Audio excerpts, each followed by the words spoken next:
Welcome to this episode of the Unit Retrospective. I'm here with my favorite co-host, Leon. Aww. Hey, C-Boz isn't here, so I gotta stroke your ego. Oh, alright. Yeah, C-Boz was great. This episode, we're covering M2K. Or just M2K? Yeah, just M2K. Okay. So, M2K is like, of the two legendary units I know of, are held in mythical proportion, M2K is like my favorite of the two. Oh, yeah, I love M2K. It's not just you. And I think M2K is interesting just for its naming and color scheme, because wasn't M2K was like the first one to have, like, each unit had, or each member had their own color? Yeah, they had the Jimmy's trend of every wrestler had a different color. So Mochi had black, Kanda blue, Susumu purple, or Mochi had white, I think. Yeah. Well, Mochi was hard. Mochi didn't really have a color, but the rest had like the Jimmy's pinpoint colors. And I think they're the only unit that has the naming structure, where it's like the name is based off of the people in it. Yeah, it's kind of fun how that keeps like into Shin M2K, but that's. So how did M2K begin, or what angle led up to the formation of the unit? So at the start of Torimon Japan, like there was Sekigun, which was just the face army, and Crazy Max. And usually like Crazy Max was heel and Sekigun were all faces. But then you had like Kanda and Susumu, who just started being like these asshole heels. Like they would start attacking just everyone, just brawl in the crowd, and they would just wreak havoc. Even their heel tactic even went them to like getting offered a place in Crazy Max, but they just turned it down and attacked Crazy Max. Like that was unheard of at the time. Like Kanda and Susumu just getting the better of Crazy Max was wild. So after the brawl with Crazy Max, they just kept wreaking havoc until they just started clashing with Mochi, who was in Sekigun. But so they had two singles matches. Susumu got lost to Mochizuki, but Kanda went to a 20-minute time limit draw, which Mochi reasoned as which gave them mutual respect with each other. So Mochi decided to join Kanda and Susumu, and thus M2K was born. Which we should probably say the name M2K is two Mochizukis, Masaki Mochizuki, Susumu Mochizuki, M2, and then Kanda. Okay. So you should probably mention that Susumu is not Susumu Yokosuka, he's Susumu Mochizuki. Yeah, no relations. So what was their impact on Toryumon? Oh, their impact was huge. Like, name me like the dirtiest heel unit, like in Dragon Gate. Like they were like 10 times worse. Like a good example is like the first El Numero Uno 2001, which was like King of Gate nowadays. They managed to ruin every single match except the one Susumu was in. Wasn't that the one where Mochi kept winning his matches by count out because he was an asshole?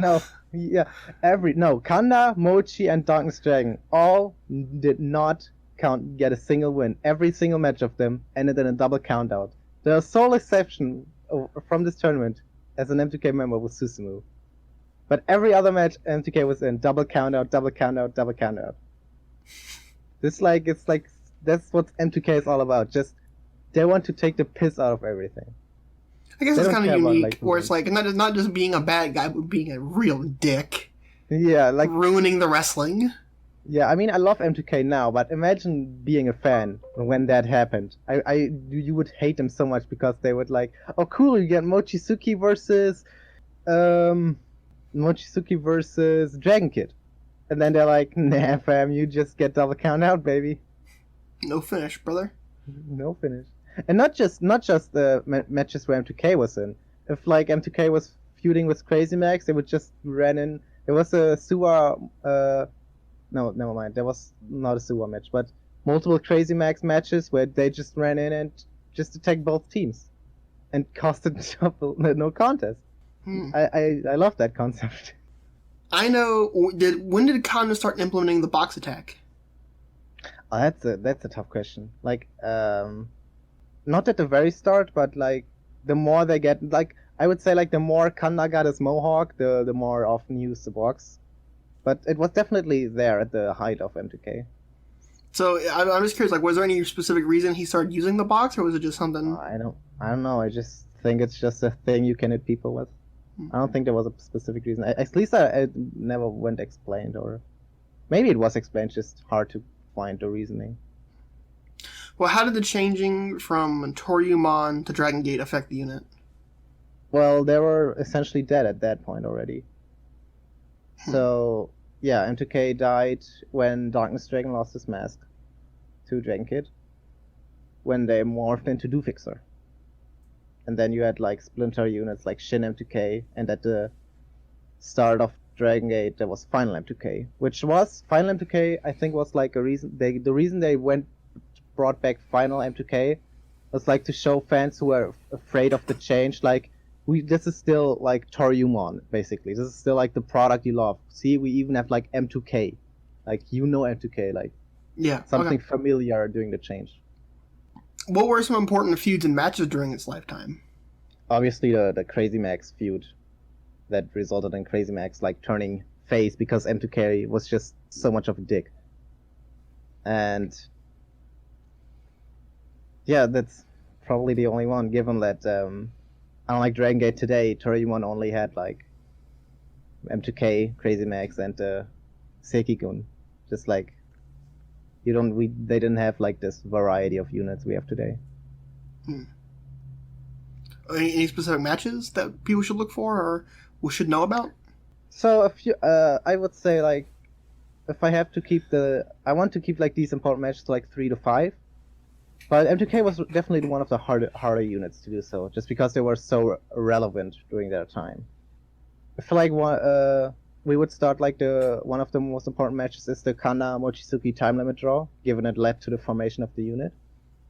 Then there is the Magnum Tokyo versus Mochizuki El Numero Uno 2001 finals match, where that was the tournament where Mochizuki didn't win a single pinfall, except for the finals, because he basically got into the semifinals with a second chance battle royal, where like there was like in his block there was no clear winner, and then they just had a battle royal, which he won.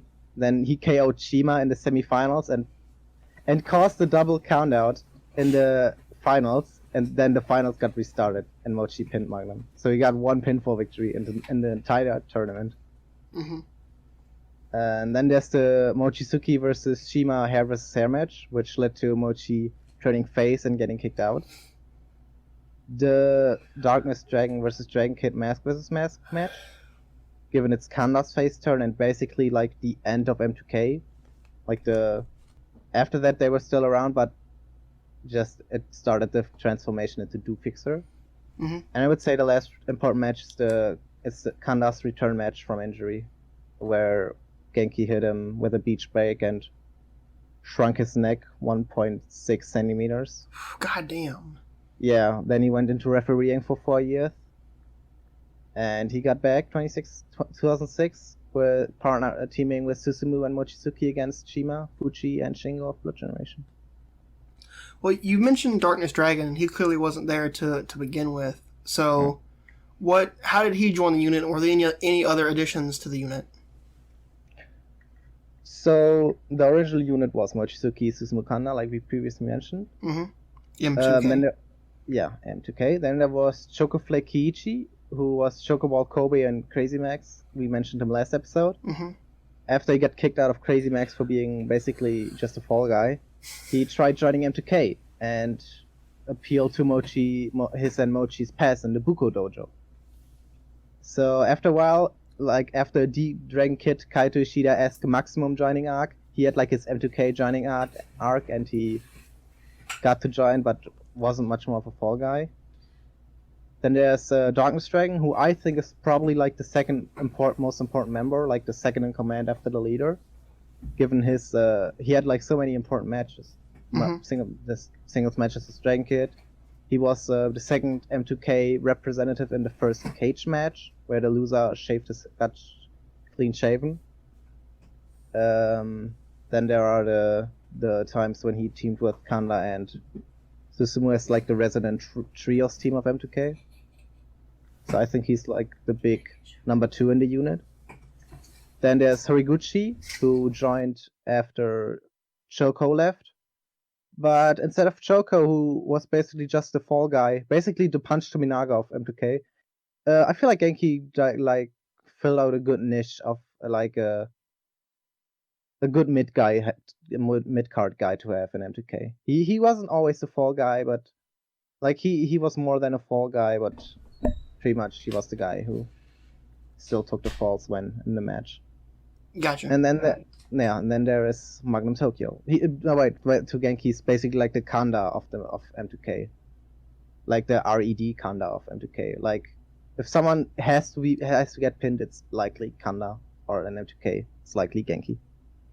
So it's kind of weird they kind of gave up the M2K naming structure with like kicking Mochi out and where it's like I know at some point they follow the M2K name very hard. Mm-hmm. But it's like but towards the end they guys kind of give up on it. Yeah, I guess, but they immediately gave up on it when Choco Flake joined. Well, if he was Chocoball Kobe M2K. Yeah, I guess. But then it was like M2K2, wouldn't it be? I mean, I just like it when it's like you either have an M or a K or a 2 in your name. I mean, Darkness Dragon has 2 Ds, so I guess he can be 2. Yeah. But then there's Genki. Exactly. Genki, they kind of gave up on it. Yeah, alright, fair enough. And then the last member who joined is the leader who replaced Magnum Tokyo. Which, funny story, when M2K tried to recruit Magnum as their leader, Magnum demanded that they join his dancing entrance. Which M2K agreed to, but Horiguchi was the one who ended up paying for all the dance lessons. So poor Horiguchi. Just paying for the dance. Yeah. So what was their impact, or what led to the unit's demise? Well, as I previously mentioned, the Darkness Dragon Kid match. Mm-hmm. The Darkness Dragon Kid unit mask match had a unique stipulation of being 2 out of 3 falls with 3 referees, so 1 for each fall. And before the match, like, they drew a lottery, which referee would count which fall, and Kanda was one of the referees. And Kanda luckily got fall number 3. What a coincidence! So during the 3rd fall, though, Kanda just M2K just attacked him because Kanda didn't count fast enough. Like M2K expected a fast count, but Kanda just counted normally. So they attacked him just like with lariats from Susumu and like kicks from Magnum. And Kanda was like, after a while, he was just like having none of it. Like when Magnum and Susumu held Dragon Kid, they offered like, Kanda, get your trusty box and bonk Dragon Kid over the head so Darkness can pin Dragon Kid and keep his mask. But Kanda just bonked Darkness, Tokyo, and Susumu, gave Dragon Kid the opportunity to hit the Dragon Rana and, well, demask Darkness Dragon. Which basically was the end of M2K. After that, Darkness Dragon got kicked out, started teaming with Dragon Kid, and formed Doofixer.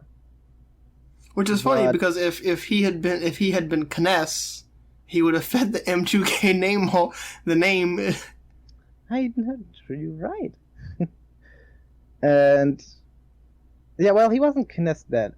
He wasn't Kness after he lost the mask. He would still go by Darkness Dragon until. So after the mask match, Dragon Kid started teaming with Darkness Dragon. But and they wanted to form a unit, Doofixer.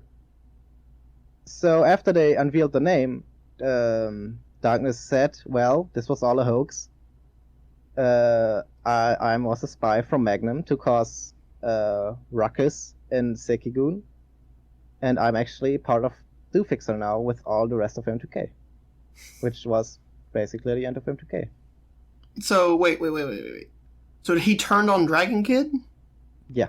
But Dragon Kid joins Doofixer. Yeah, Dragon Kid joined Fixer in 2004. This was 2002. Ah, I was like, wait a minute, I know Dragon Kid's in Do Fixer at some point. Yeah, and he joins after his win in El Numero Uno 2004. What was their impact on modern Dragon Gate? Well, their Kanda is still there and swings the box like a madman. So yeah, the interference-driven style like modern heel units use, that's from M2K. Crazy Max didn't nearly use as much like interference shenanigans. M2K did, so it's still like wildly. They basically laid out the Blueprint? plan, yeah, the blueprint of how a heal unit acts on Dragon Gate. Interesting. Well, I was thinking, like, wasn't Berserk's whole thing that... Berserk reminds me more of a Crazy Max than it does M2K, put it that way. Oh, how's that? Because, like, did Berserk have a lot of interference? Every heal unit has a lot of interference. Oh. I don't know why I thought Berserk... I'm going to edit this out. I thought Berserk was more, like... Was more M2K... was more Crazy Max style, where it was like, we just fucking win and we're cunts. Yeah, I was at the start, like when Shingo was Dream and Doyoshi Twin. It was more like we're just strong boys, but then Kotoka came and they started going back to the routine interference, which is a shame. Like, I like the M2K formula, but it would be nice to see like a heal unit. Like at the start of RED, I thought there would be like a deathmatch heal unit, but That's what I thought, too. yeah, but they didn't. I mean, sure, they bring out like tables and shit at Dangerous Gate every year, but still the old school classic interference. So, where are they now? We have Mochizuki, still Dragon Gate veteran, 3-time Open Dream Gate champion. We have Susumu, still in Dragon Gate, 2-time Open Dream Gate champion. Susumu is one of the few Dragon Gate guys who held every title and won every tournament, not counting the Orawai Gate. Yeah, it's crazy that he only accomplished that this year. But the Brave Gate win, yeah. Yeah, what the Brave Gate win? He won every tournament. He won every tournament in Dragon Gate, not counting tournament you won right here. Then there's Kanda, who, as I previously mentioned, during M2K got hit by bad reach break, retired for 4 years, and came back in 2006. Still kicking as a heel, still swinging that box. Chocoflake Kichi, we mentioned last episode, he vanished after Shima beat him with the Shrine for the first time. And he wrestled till 2007, sporadically, but hasn't been seen in Dragon Gate since the Kanda return match. Mm-hmm. Then there's Darkness Dragon. Darkness Dragon is one of my favorite wrestlers. Like, if I want to watch like old school Torimon and I see Darkness Dragon, like my heart is like so happy to see him. Just the mask, the style, the quickness of him. The Enziguri Master, as I know him now. He didn't even use that much Enziguris. Like, he had like so cool, like the Darkness Buster, the Darkness Dragon Driver. I do love like the outfit, and I'm so hyped for his return. So I love me some Darkness Dragon. He's But like, I should mention that, like, at next Korrigan, Darkness Dragon returns. oh. Or at the Kurikan coming up to us, not next Korrigan. But yeah. I mean, Kness put on the Darkness Dragon mask every now and then. In 2013, him, Susumu, and Mochizuki challenged for the Triangle Gate, and they all went in like M2K gear, but didn't go by M2K names, just the gears. And 2009, he wrestled Gamma as his boogeyman-esque Gamma Dario persona in the Darkness Dragon costume. Like, this year, he's gonna bring back the Darkness Dragon mask. Cool to see like him calling back to his past, because him as Darkness Dragon, like he could be, if he didn't get like injury plagued, Kness would have been a sure Dream Gate champion. What's sad to me, this is gonna be an offshoot, but you know, of all the 20th anniversary guys to bring back their old costumes, why hasn't Kid brought back the old costume? Yeah, you would think like one of the Ultimate Team tags. Yeah, where he like the where he had like the pants and the suspenders, or like the top bit, and then like they weren't, you know, baggy pants, they were tight pants. Just yeah, I hope he brings it back on the this kind of dates the episode now. Hope he brings it back in the Korrigan where he teams with Dragon Kid. Darkness Or Dragon. Darkness Dragon. Or Ultimate Dragon. Yeah. We'll see. Then there's Genki, still kicking in Dragon Gate. And then there's Magnum. He doesn't wrestle. He got his eye injured, I think by Gato. Quit Dragon Gate. Did he get injured in Dragon Gate? Yeah. Like he was part of Dragon Gate. I don't think the match itself was in Dragon Gate. After that he returned like 2 years later on Hustle, and never went back to Dragon Gate. Right now he is in a karate or taekwondo school for little children. Yeah, that's Magnum, just teaching kids the ways of the fight. Hopefully he does dance too. Yeah, I hope we see Magnum in the 20th anniversary. Just to dance. I don't need him in a match. I just want him to dance. No, but it'd be funny if I can imagine him like, okay, kids, we're done with karate. It's dance time. It's dance time. Then he just plays Tokyo Go and goes full ham. What are your thoughts on M2K? I love M2K. The style, that was back when like two of my favorites, Kanda and Darkness Dragon, were just like really not plagued by injuries, still wrestled at a very fast pace. And yeah, I'm sad. I'm sad M2K doesn't get kind of like overshadowed by Crazy Max. Yeah, like from the little I've seen of M2K, it's kind of like I just feel like M2K was more Dragon Gate now than Crazy Max is. If that makes sense. Agree. Yeah, that makes very much sense. Where it's like it's still felt because you have look at Crazy Max founding members. All of them quitters. Who are left. No, Don Fuji's still there. No. And look at the M2K founding members. Mochi is still kicking, Kanda is still kicking, and Susumu is still kicking. Even Kness, Horiguchi are still there. Like Mochizuki, Susumu, Kanda, Kness are so synonymous with M2K, I feel. Yeah.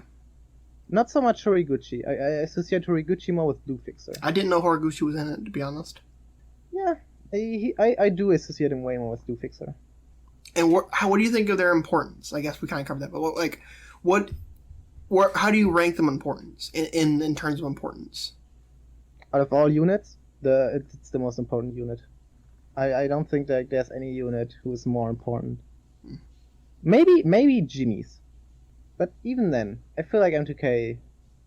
Like if we count all M2K parts, like Shin and Final 2, then M2K is definitely number one because Final M2K was so important too. Well, it's funny, you mentioned Shin M2K, or not Shin M2K, you mentioned the Jimmys, but Jimmys were basically M2K. Yeah, Do Fixer, M2K. I feel like I always like to slice the Jimmys and like M2K and Do Fixer Jimmys. Mm-hmm. Like you had Susumu, Kanda, and Kness who breathed M2K, and you had Genki, Sairyo, and Tanizaki who breathed Do Fixer, and then there was Kagetora, who was... He was just there. He was just Kagetora. And you know what? We all want to be Kagetora. Because Kagetora's fucking awesome. So, any final thoughts you want to wrap up before we start talking about the next episode? You should all watch Darkness Dragon to learn to love him like I do.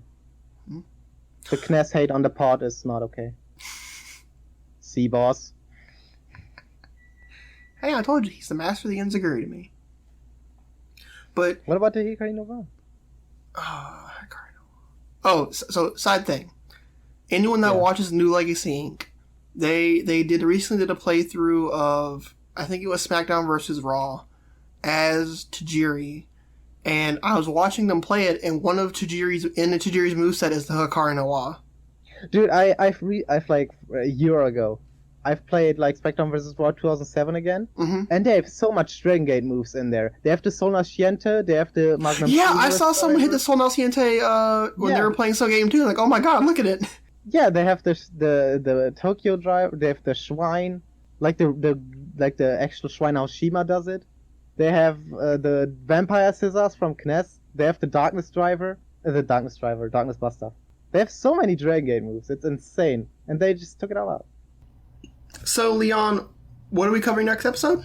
So, next episode, we're going to cover the famous Italian outburst from Toryumon, the Italian Connection. And what are you looking forward to about covering Itakon next episode? It's the only unit entirely created. No, it's not the only one, but it's the one everyone remembers from T2P. So it will be interesting to dive in to the Java style of Toryumon. I can't wait to talk about Milano Collection AT's love of Pringles.